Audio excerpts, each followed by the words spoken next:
This is Between Hook Sets. I'm Jason Walter from In Through the Outdoors with my partner in slime, Kurt Underhill from the Fishing Crew.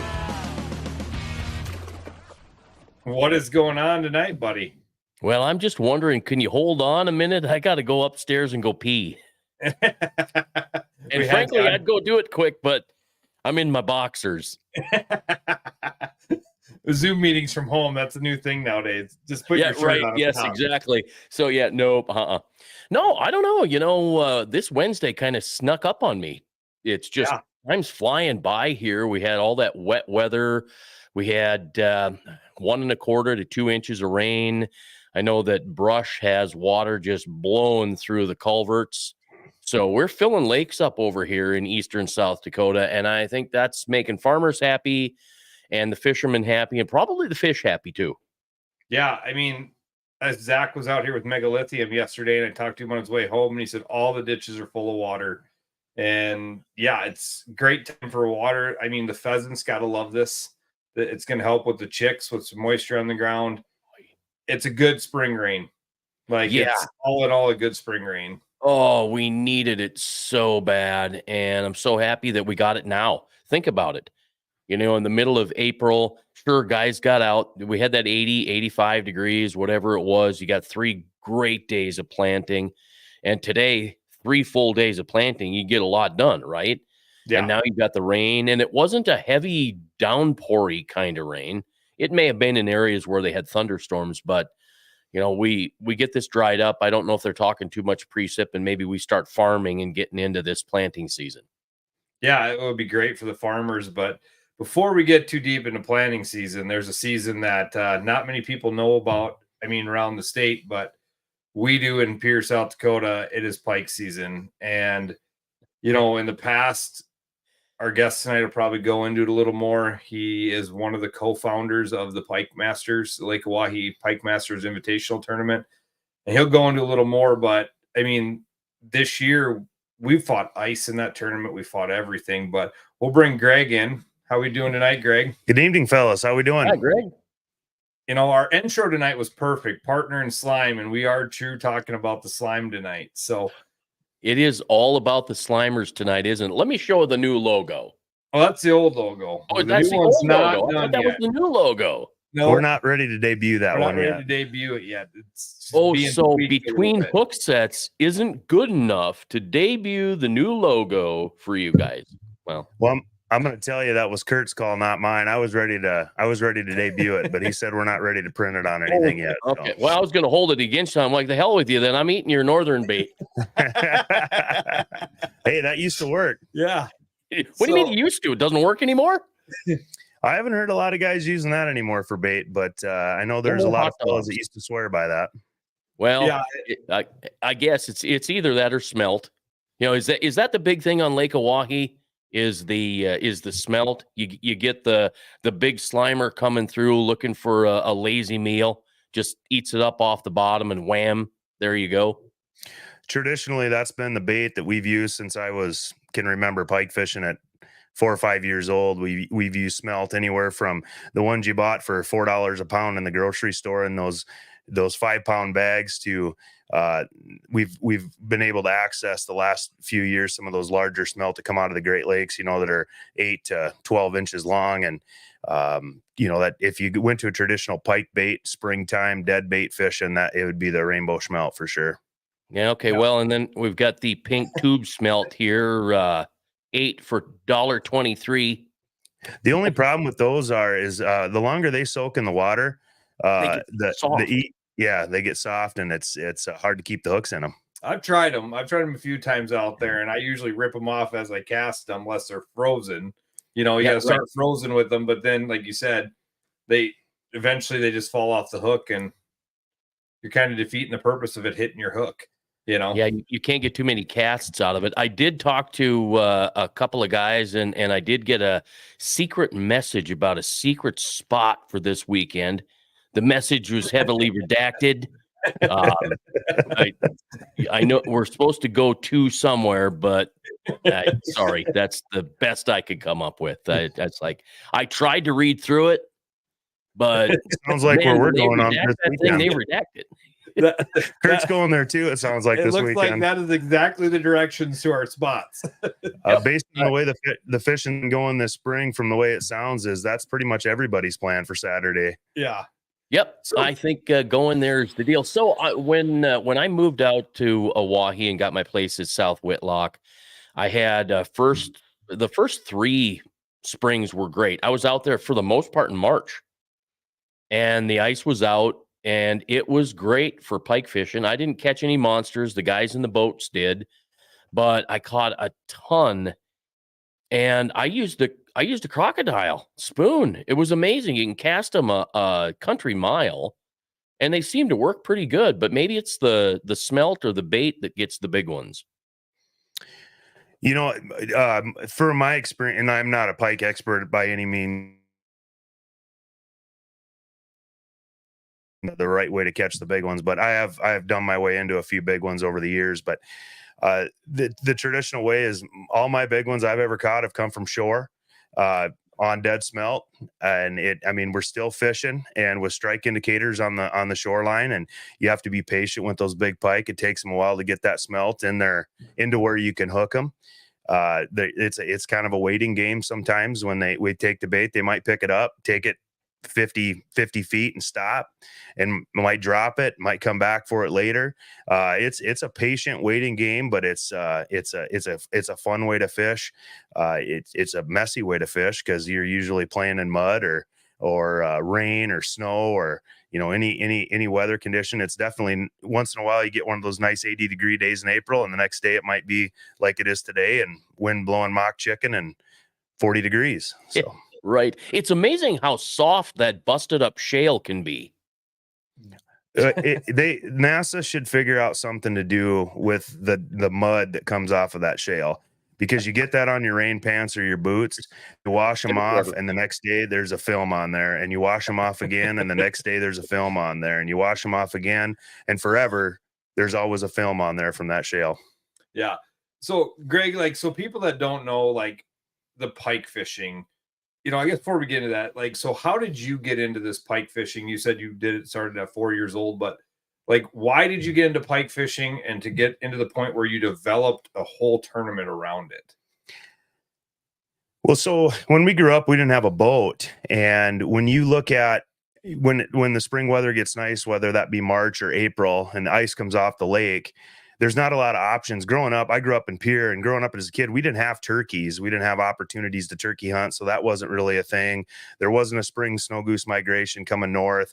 So the cabin fever was even worse when I was younger, as far as I recall. At least I didn't have the opportunities to do that. And my dad is the one that got me into pike fishing, and we would go, after school, he'd pick me up and we'd go to McDonald's and get a McRib, and we'd go set up on the shoreline, and we'd set up our 4 rods and wait for a bite. And in those days, in the 80s and early 90s, there wasn't a lot of pike in the system. At least we weren't catching them. If you had a bite a night or caught a pike or 2 a year, that was a good year. I mean, you would talk to your buddies at school the next day. We had a bite last night, or we caught one last night. And over the years, the pike numbers improved. In 99, when they drained the lake in the fall, when they drained the lake in the fall, that next year, that water, they said that Lake Oahe will never be back. We had a drought in 2000, 2001, and the water started coming back up, and it came back in 1 year. And when it flooded all that vegetation, our pike numbers exploded. Now, I'm not a biologist. I'm just going by what I experienced. And when those pike numbers exploded, we had days, Kurt, you were part of some of those days in the 2010s, 2011, 2012 time, when we would catch 15 to 20 pike sitting in a bay with a group of guys just sitting around a cook fire and drinking a few beers and having our families around, and it turned into a more of a family type activity event. And it was around that time, my fishing partner and tournament partner, Willie Glow, and I decided, there's a lot of guys doing this. And there was always a big pike contest at the bait shop in Fort Pierre, or, they've got one started at Grey Goose now, where the biggest pike of the year wins the pot. And there was always those things. And there would only be 4 or 5, 6, 10 pike weighed every year. Now in that time we were catching the numbers, and we thought, hey, we should probably get some of these crazy pike fishermen together and see if we can't start a tournament. And that's kind of how it started. And so for people that don't know, it's, 4-person team. It's designed to be a friends and family That's event. right. That's right. And when you started it, was it 19 teams the first year? Yeah, we started with 19 teams thinking we might get 10 teams that are crazy enough to do this. And we thought if we could have a 4-man team, guys can go fish from shore, or 4 guys in a boat, enjoy a day together. We thought, let's try it. We knew the pike fishing community is really small. So we thought, hey, if we can get some of these guys interested in doing this, let's try it. And that first year we had a ton of interest in it. We got our permits and everything to have our tournaments going forward. We went from 19 to 30 to 35 to 40 to 50. And now we're up at, we will take a maximum of 60 teams. And I think this year we're sitting right around 50 teams. Yeah, we're getting close. And the thing about it is, it's a tight knit community, but we've got teams from Minnesota, Nebraska. I had a team sign up last night or the other night from Alaska. Really? Yeah, they're fit with Kirk Kreitlow, but 2 of the contestants are from Alaska. Sure, that's North cool. Pole, Alaska. I was like, what? Like, I almost called them to see if they knew what they were signing up for. And I saw Kirk Kreitlow's name, and I'm like, okay, so we're good. But yeah, so it's expanding out, and the tournament it's fun. You can go anywhere on Lake Oahe. We check in at the Outpost Soup Building Friday night for a rules meeting. From there, in the morning, we line up at the racetrack, and you can go anywhere on Lake Oahe. Take off at 7:30 in the morning. You have to check back in at the Hoop Building at 5 p.m. The great thing about it is you don't have to have a $100,000 Vexus boat. No, you can have a pickup. There's public access. As long as you access the lake publicly through a boat ramp, there's access up and down Lake Oahe. It's all public access, shore fishing. I would say that of our 12, 13 years we've had, we lost a couple years because we had a blizzard in 2019 that there was an 8-foot snowbank. We couldn't get into the Outpost. And then in 2020, we were asked very quietly and kindly not to have the tournament due to everybody knows what that was for. But I would say over half our winners have been strictly shore fishermen. Yeah. And honestly, like last year, I think there was 12 boats total out of the 45 teams that went out because of the weather. And that's the thing about this tournament. Like our Chamberlain tournament, we had to call it because of wind. Mm-hmm. This event doesn't get called. We fished in rain. We fished in snow. Blizzards. We fished in, not even snow, blizzards. We fished in it all. And that's the best part about this thing is it doesn't matter the weather. One year we were out. I remember me and my partners, before we started taking a boat, we were at Peoria Flats, and we had to move to the other side of the point because the ice shifted and blew in on us. We couldn't even, we had to shift to the other side because of the ice blowing in on us. And it is what it is. You go out and you just fish and you have fun. And it is a ton of fun. There's nothing more thrilling in the fishing world than be sitting there and a fat guy like me has to take off and run down the shoreline or chase Greg with the net down the shoreline to get that pike. And when you set that hook, you think Kevin Van Dam can set a hook, you should see Greg Goodman set a hook on a pike. If he misses, he's on his ass. You only get so many of those hook sets in your life. You got to take advantage of them. That's for sure. So, so it's a big swing, and then the fight is on. Like you said earlier, when I first got into it, I'll never forget the first day. It was 2010. April 13th, I was living in the log house up here at Spring Creek, and Willie goes, let's go pike fishing in the morning. All right. So I got my stuff ready. We're driving to Peoria Flats boat ramp. And he goes, I've never pike fished in the fog. We couldn't hardly see out the end of the hood.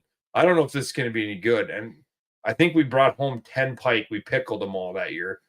And I caught one that went from the top of my shin to my nose. And I told Willie when we got to the Outpost to weigh it, if it weighed 25 pounds, I'll mount it. And it weighed 22 and change. And I'm like, nope, not going to mount it. And we had people from Minnesota taking pictures. This thing was massive. We get to Willie's house and he gets the knife in it, gets here and churns and goes, this thing is way bigger than 22 pounds. Too late now. You've already cut half the fillet up. He goes, this fish is way bigger than 22 pounds. And that was still to this date, my biggest pike, my first trip out ever. It was an incredible experience, and it hooked me, and it's like I said, for under $200, you can have probably 4 rods set up with the line and, all the gear to go, and like, when we first started and now, like we've kind of upgraded our equipment because we do it more often. But from what I think you're like Willie, you took your walleye rods, and when they wore out, they went to catfishing rods. And then they went to pike rods. You just kind of slowly progressed down. And now we're buying equipment to pike fish. Yeah, absolutely. So the progression of this thing has been so fun. And the first couple of years of the tournament, we weighed 10 pike in. The first couple of years of the tournament were 10 pike, and I know the first 2 or 3 years it was over 100 pounds to win the tournament. I want to say like year 2 or 3, it was like 125 pounds. And back then our scale went to like 100 pounds. Right. We had to weigh them. We had to weigh them in groups to get and add the weight up because we didn't have a scale. And then after that, we transitioned to an 8-fish tournament. But the cool thing of this tournament is, you have a lot of things that go on in it, and go over all the different things you can win in this tournament. So we've got a lot of fun things that we've had. Like I said, our pike fishing community is small, and there's guys that like to participate in different ways. We have a head-to-head division where we draw the night before. We'll have somebody donate some money we have some different organizations that'll donate some money, businesses that donate some money into our head-to-head, and we'll draw a team. So team 1 might fish against team 30, and they're just fishing against each other for that. So no matter what, they're fishing for something that day. We've got participation amongst our females of our group of crazy pike fishermen, where if you have a woman on your team, we have a division just for women. We do our best to get the kids involved with that. And that's something we'd like to see grow actually as well, similar to what you do with the Governor's Cup. Yeah. And the small pike trophy. We have a small pike trophy that is donated by Jeff Monroe. And it's a trophy like that big. And I mean, that's that, in my opinion, having won that award in the past, that is the most prestigious award that you can win at the Pike Master. Other than being champion, that small pike award is pretty special. Well, and you also have to weigh that small pike in your bag. Yes. So if you have 9 pike and you want to win that small pike, you have to weigh him in with your bag. So yeah. And with all these photos coming up, we got threatened to be put in jail in Pine Ridge by Pat Cars. Photo credit on most of these photos go from Pat Cars. So we want to get that out there right now. That's kind of that picture right there is what pike fishing looks like. It was raining that day. You can see the mud. Obviously that's a monster pike that we caught. That was the year we got second place. We had 2 7-pounders at about 9 a.m. and never caught another fish until about 5 minutes before we were ready to pick up. And we actually caught back-to-back 20-pounders. And luckily we had 2 nets, because the first 20-pounder was tangled in the net. And the second one that you just saw a picture of was one that we had a backup net with. And when we went to net it, the net actually broke. And me and another guy, our other partner, Jeff, jumped in the water and drug that big slimer out of there. So there's been some fun stories around pike fishing, and none of them are clean. And I honestly think that's like the best part about pike fishing is, I mean, if anybody remembers Gun It, when Willie set the hook and the bobber snapped off and he ran in the water and couldn't get it. So he runs back, he swallows his chew, pukes on the shoreline, gets in the boat, drives out there and hand lines the fish in. Was it COVID year we were out fishing and you left, or I set the hook on that pike, my line broke and I had to run out in the water and hand line the thing back in. And, I mean, there's tons of those stories. I mean, I should have sent you the pictures of Willie's boat that they fished in the one year that was completely just trashed in mud. Like, and that's the thing, like Greg said, the mud doesn't leave. I don't know how that Ranger ever got clean again, but it's just a family fun. I mean, this last weekend, Greg and Willie were, down in Georgia hunting, and Willie's wife texted me and said, "Hey, can we go pike fishing?" So me and her and their boy Cooper and then Jackson all jumped in my pontoon. We went out, and the kids, Jackson's notorious for building teepees on the shoreline with driftwood to mark our spot where we've been. So I can tell you the spots that we marked this year are not any good. Yeah, don't go there. Don't go there. So yeah, I mean, it was just it's just a family fun event. and anybody can do it. That's the best part about pike fishing. It doesn't take $100,000 boats. It doesn't take forward facing sonar. You know, you can go out and do it, like I said, up under a couple $100 and have all the equipment and go do it. Just make sure you buy good line and buy quick strike rigs. Heavy That's line. Have something to indicate your strikes, and that's all, and some smelt or hot Steel dog. leaders. Steel leaders. I'm getting. You got to have leaders, right? Yep. There's they make a rig that has double treble hooks on it that's a steel leader built in, that actually the top treble hook actually slides for you. I mean, I can even figure out how to use them. So when you set the hook, that top treble hook slides down, so you have two treble hooks theoretically in the mouth of the pike. And like I said earlier, like you watch that bobber run, and then you run, and then you have a lot of times you have time to catch your breath because you want that second run before that thing takes it, and then it's game on. You know, it is absolutely game on once that fish is on there. And I don't care if they're a hammer handle or a 22 pounder or the biggest one you've ever caught, they all fight. You know, they all fight, they are all mad, and they do not want to come to shore. And it is so much fun. Well, they're called alligators for a reason. I mean, they're just like an alligator. When they get grabbed onto something, they get close to shore, they'll start rolling. That's why he's talking about good line. They'll roll your leader and 7 feet of your line up in them to try to break the line to get away from you. So, yeah, and it's just so much fun. And they built this tournament. This is like, we can't decide it's year 12, 13. we'd have to go back to the archives and look, I guess. Yeah, we have to go back and look. But I mean, 45, 50 teams this year from all over the country.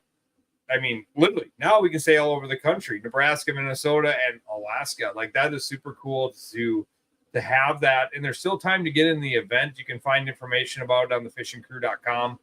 On the Oahe Pike Masters Facebook page, you can see information there too. So if anybody's thinking about it, you got any questions, reach out to Greg, myself, Willie, anybody like that. And, you know, and that's the thing, is it's a family event, but I think another cool thing is this event doesn't happen because of you or myself or Willie. You have some of the greatest volunteers in the world that help out at this thing, and sponsors that get behind it. Well, that's there's a misconception of pike, and some of the walleye guys don't like the pike because they might wreck a little bit of their equipment once in a while. But we've got a walleye guy that is happy to weigh those fish because he knows that they won't be back in the system. We've got a lot of guys that are willing to help. This pike crowd is a pretty rough crowd at times, especially come weigh-in time. So our volunteers are awesome. We do the old-fashioned weigh board where we write with the dry erase marker so everybody can see what everybody's caught for the day. And it's been nice partnering with Kurt and the crew. We partnered with them after 2021, and it's just, I mean, those guys know how to run a tournament, and it's really taken a lot of heat off myself and Willie, and allow us to do more of the PR work and that kind of thing with our tournament. And the thing is once we both fish a tournament, we both have our own teams. And once the bell rings in the morning, it's not our tournament anymore. We have our volunteers that take that over for us, and they're in charge of making any decisions that need to be made. And it's a friendly event, and we have a good time. And there's guys that might fish pike one day of the year, and they fish our tournament because they're gamblers and they enjoy it, and it's a lot of fun. And then we've got guys that probably put in 20 to 25 days a year that pike fish as much as they possibly can because that's what they're passionate about. And I get it. I've had that sickness for a long time, and it's been one of my favorite things to do in the spring since I can remember. Well, and that's the thing. If you've never tried it, it's an experience because, like you said, you're catching a true gator. It's rolling. It's making a mess. You're messy, but when you get that pike in, like my partners come from Platte, and like everybody knows I'm a terrible fisherman, and they've came for years. And a couple of years ago, we caught our first pike. Like, I've caught pike leading up to the event. As soon as they get here, we don't catch one. I think it's me, not them, but it just so happened. We caught our first pike that year. It was windy as windy could be. And them boys were like so jacked, like, and they're from Platte, so they've taken the stuff we do and go back down there and try it. And that's the thing is what we're doing. I think it's kind of more, it's not unique to here, but it's more done here. This can happen anywhere. I think, Brian, you were talking about Sinai or one of those lakes over there. Like, this can happen, in any lake, and you learn what we're doing. It's not hard to do. It's easy to do, and you can go anywhere with this and sit there. And I mean, how old was Jackson the first pike? There's pictures of Jackson barely, like the boots are up to his, mid calves or thighs because he can't, right. I mean, well, it's just it's a great way to get kids involved in that and be outside and Taylor still wants her coverage. That was your husband driving the boat. My pontoon made it just fine that day. Yeah, we've had a few boats that maybe suffered some damage during the Pike tournament, and maybe a four-wheeler and a pickup or things like that, mud and waves and all kinds of fun stuff. But no, those pictures you were showing earlier, we have a lot of people that come out, public comes out to see the weigh-in, just to see the fish, because when you get one of those pike, when they get to 15 pounds, they're different. They're big.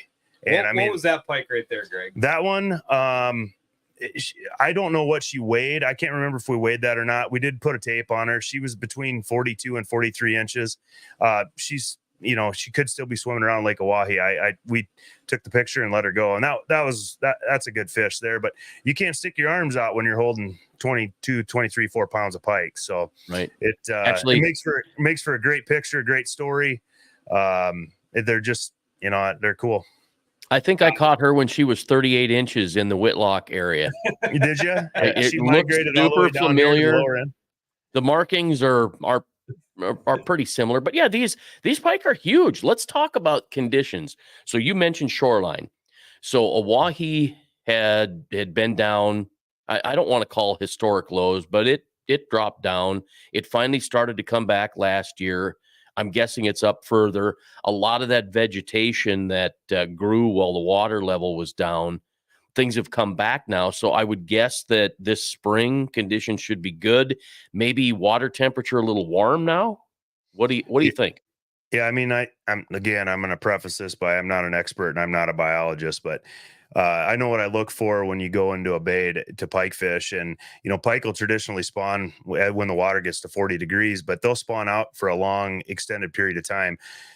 You got to remember the ice comes off the lake down here sometimes a month before it does even at Whitlocks. Mm-hmm. So those pike, I've seen them. I've caught them all the way up to June that hadn't spawned yet.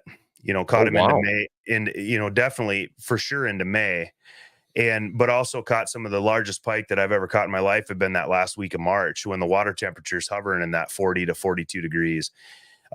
Typically they're a little more lethargic at that time, but that season will extend well into May and early June. And I didn't realize that. That's the thing. Like last week I was out, Main Lake is 38 degrees. Yep. We found water as warm as 40, 44, 45, mm-hmm. And this could change it. We always talk about runoff. We weren't going to have runoff until this happened. So that runoff could change the pike fishing. Honestly, pike fishing has been a little tough from what we're hearing this year. Mm-hmm. I think the new influx of smelt or gizzard shad in the lake, because they don't winter well. So it's been tough for the last couple of years, but people are going to catch them. They always do in the pike. Somebody always does. Yep. And that's the thing is, like Greg said, there's guys that take boats and go way up and run all the way up here and do this and that. And I want to say the guys last year drove to a boat ramp close and sat in the truck and caught the fish and won the tournament. That's the thing is we've seen it all. It is so much fun to, I don't want to say it's a different crowd, but it is a different crowd. I mean, everybody's there and everybody's buddies and drinking beers and having cocktails. And then when that bell rings in the morning, everybody hates each other. Like, I got a standing $100. We got drawn in a head-to-head, me and Guy Ferris, years ago, and it's a standing $100 bet, even if we're not in a head-to-head, on who wins. I beat him more times than not, but he beat me like 2 years ago. And they won the tournament. And he made belts last year for the winners. Like, he made belts to give the winners wrestling champion belt. Yeah, like he was that excited about it. So last year the champions got their trophies and a belt from Guy Ferris. So these people that are involved in it all jump in and help with this thing. And they want to see it go on, and it's a great thing. And even if pike fishing gets tough, at the end of the day, I'd rather sit 8 hours on the shoreline than 8 hours on my couch. That's right. Oh yeah. Yeah. Especially when it's 35 degrees. Well, I think our takeoff temp on Saturday morning is 22 degrees. So yeah, a little chilly. That'll be fun. So if you're putting a boat in, make sure you drain your boat trailer before you pull up the ram, because that could get dicey. But yeah, I mean, so all that stuff happening, guys, check it out. Like Oahe Pike Masters on Facebook. More information on thefishingcrew.com and Oahe Pikemasters.com will lead you there too.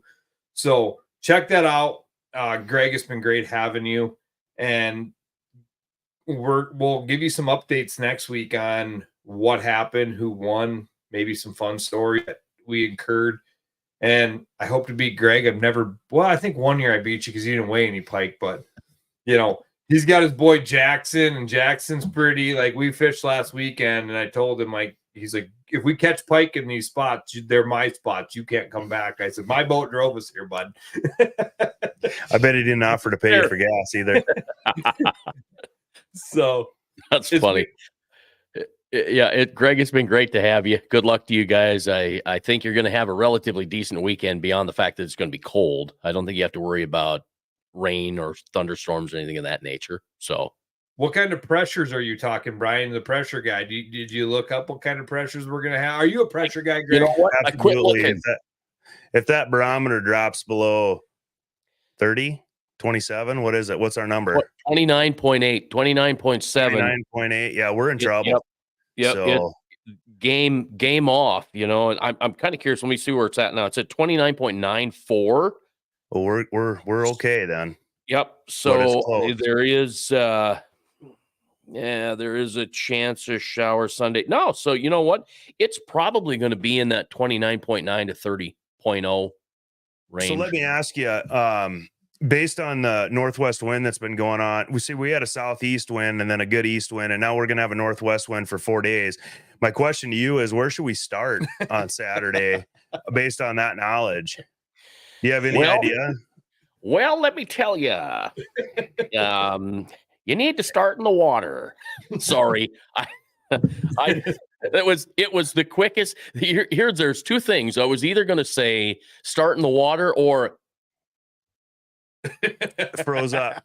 I have one more question for you. I have one more question for you. Now, what's your brand of hot dogs of choice? That's my next question, because I had the fun dogs. I've tried the good old Morel ones. I've even tried expensive ones that are $4 or $5 a pound. So I've never caught one. Now, I have cleaned some Northerns that had hot dogs in them. Okay, and that's always fun when it comes to cleaning pike. You never know what you're going to find in there. I got stories about that too. But so, what kind of hot dogs should I use? Bar S. Really? Bar S. That's like bottom shelf stuff. That's bottom shelf stuff. But here's the thing: after you get them in the water, they're going to soften up, and you're not going to get a third or fourth cast out of them. But you get one good cast in the beginning. But the nice thing about the Bar S, I mean, this was only one out of Nathan's. Yeah, Chad. You know what? I think Nathan's they're a little too ritzy from the ballpark. And it depends. If you can get the big ballpark ones of Nathan's, they hold together a little bit better. But I think the taste is just beyond a northern pike. You got to get a snooty muskie to go for the Nathan's big hot dog. The only other thing I'm going to say, last piece of advice, is when you're on that meat counter and you're looking at those hot dogs, don't overlook the John Morel bacon. I wasn't going there. I wasn't going there. That's my secret weapon. If you wrap bacon around your bar S hot dog super tight, you put the hook in it to hold the bacon on, you put the hook in it to hold your bacon on, and now that bacon and fat holds the hot dog to the hook. That's my secret.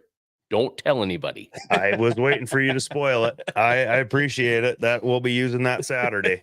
Now you know what that said. Anybody notice? Sorry, I don't want to take away from Pike Masters, but did you notice I'm wearing my famous hat tonight? Yeah, you got a little Sharp Showdown love from the Pier Chamber. So again, that's coming up. Registration closes this Friday night, the 19th. So if you're not in the Sharp Showdown, get in it. Can you weigh Pike in that? No, you can't weigh Pike in it. Not interested. Not interested. We had guys last year that caught a huge carp. I mean, he'd have won the whole tournament with one carp. It was so big. But get in that thing. It's a 100% payback. All the businesses in Pier, the Pier Chamber, the community of Pier has gotten behind that. It's a food, free food at the rules meeting. I'll be there for that. They're doing. We met a guy on the plane, Cody Chambras. He is giving lamb chislick and beef chislick and homemade French fries. So you got hot dogs in my mind.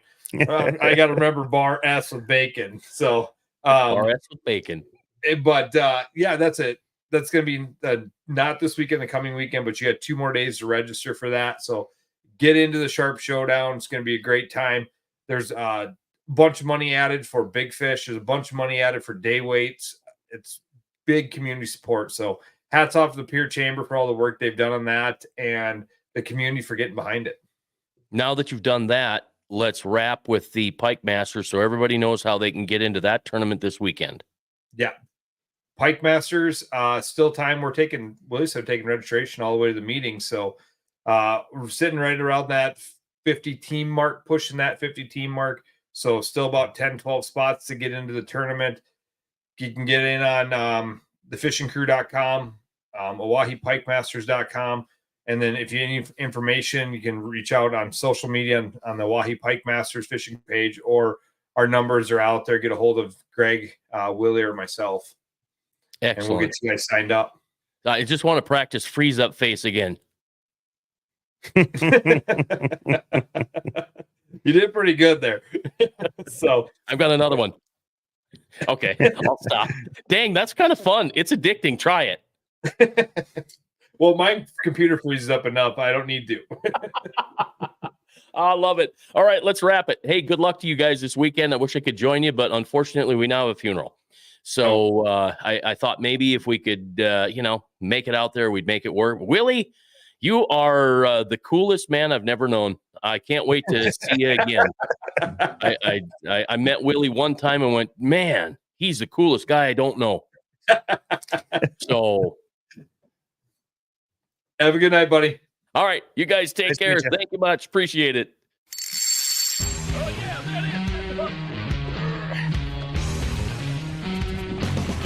This is Between Hook Sets. I'm Chase and Walter from In Through the Outdoors with my partner in slime, Kurt Underhill from the Fishing Crew.